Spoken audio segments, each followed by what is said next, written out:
A 185-pound Cane Corso was pulled out of a hoarding house with 31 other dogs, all of them starving. He had lived all 4 of his years in one filthy back room, never walked, never named, so frightened of people that he pressed himself flat against the wall when anyone came near. He sat in a rescue outside Chattanooga, Tennessee for 118 days, flinching, unadoptable, while 26 families took one look at 185 pounds of shaking, terrified dog and chose something easier. Then a woman, raising her late sister's 6-year-old autistic daughter alone, took a chance nobody understood. And 7 months later, a camera on a porch recorded the reason a dog that was afraid of everything would not let that little girl take one step alone. And it was the reason she is alive. Deb Foley was 44 and had not expected to raise a 6-year-old. Her younger sister had died 14 months earlier, and Deb had done the only thing she could imagine. She took Wren home. Wren was 6, autistic, and nonverbal, and she lived in a world with rules only she could see. Wren did not make eye contact and did not like to be touched without warning. She lined her toys up in long rows of 10 or 12 and played beside people rather than with them, in a bright, private world Deb loved fiercely and could not always enter.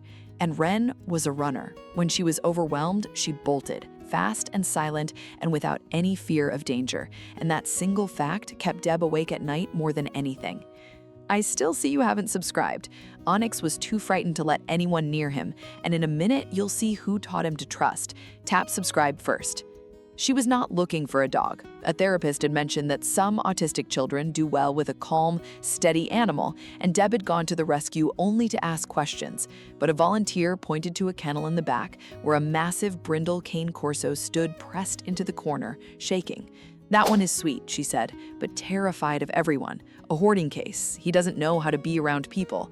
Nobody's going to take a 185-pound dog that shakes when you look at him." Deb crouched at the gate and did not reach in and did not speak. She just sat, the way she had learned to sit near Wren, quiet and patient and asking nothing. It took almost 20 minutes. Then Onyx crossed the kennel one slow step at a time and lowered his head, and for the first time all day, he stopped shaking. Deb understood something then, about a creature who only needed someone willing to wait. She signed. The rescue had been calling him Onyx. The first 3 weeks were slow and quiet. And that turned out to be exactly right. Onyx was afraid of the same world Wren found too loud, and the two of them, the terrified giant and the girl who played alone, circled each other like two people who spoke the same rare language. Onyx did not paw at Wren or push into her space the way the 2 dogs before him had, which she had hated. Onyx simply lay a few feet away, near but not touching, and waited. And one afternoon, Wren was lining her toys across the living room floor, and Onyx lowered his 185 pounds to the carpet an arm's length away and rested his chin on his paws. And Wren, without looking up, set the next toy a little closer to him, and then the next one closer still. She was building her careful line of order straight to the dog. It was the first time in 14 months Deb had seen her niece invite anyone into her world. From that day, they were inseparable, but not in the way of a girl and her pet. It was quieter and deeper than that. Onyx learned Wren's rhythms in a matter of weeks. Her signs, the small sounds she made when she was getting overwhelmed, when she started to rock and hum in the way that meant a meltdown was coming, Onyx was already there, pressing his warm weight gently against her side, and the deep, steady calm of all 185 pounds of him brought her back down in under a minute. Onyx could not speak to her. He did not need to.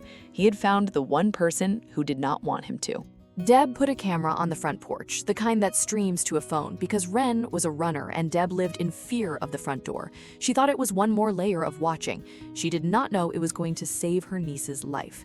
If you have ever watched 2 lonely creatures become each other's whole world, you already know what this felt like.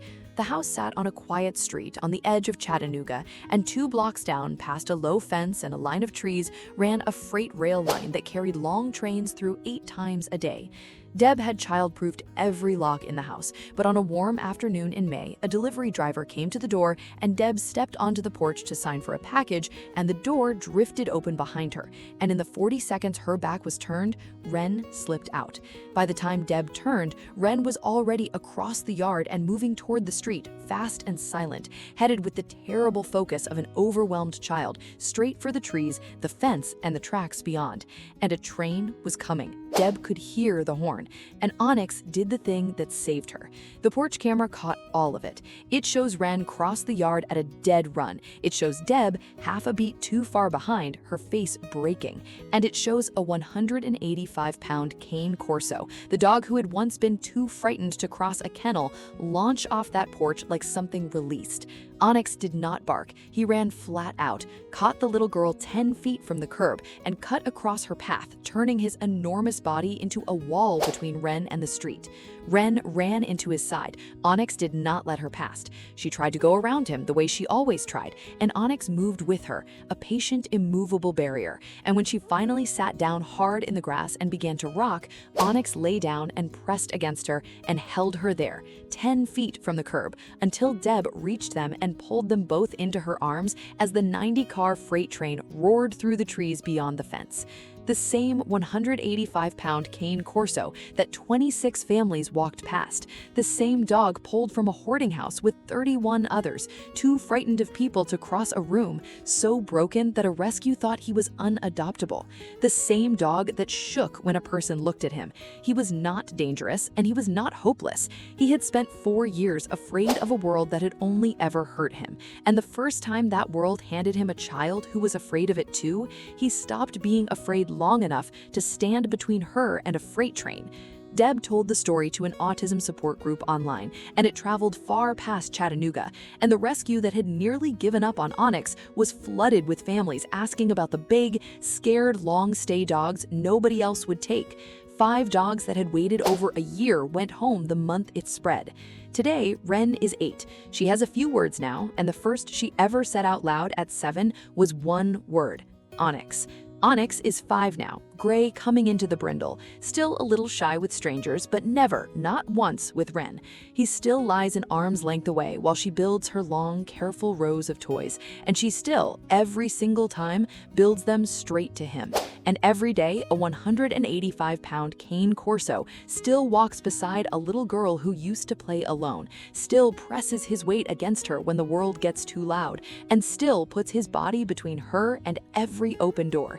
Because as far as Onyx is concerned, making sure she is never alone has become the whole reason he stopped being afraid. We look at a big, frightened dog who flinches from the world and decide he is broken beyond use, and we walk past. We never ask whether a creature who knows what fear feels like might be the exact one who can guard a child who lived inside it. Sometimes the dog nobody wanted is the only one who understands, because he has been afraid of everything too. So tell me, did Deb rescue Onyx, or did 2 frightened souls find the courage to protect each other? Drop your answer in the comments. And if a dog the world gave up on ever became the guardian of someone you love, say his name below.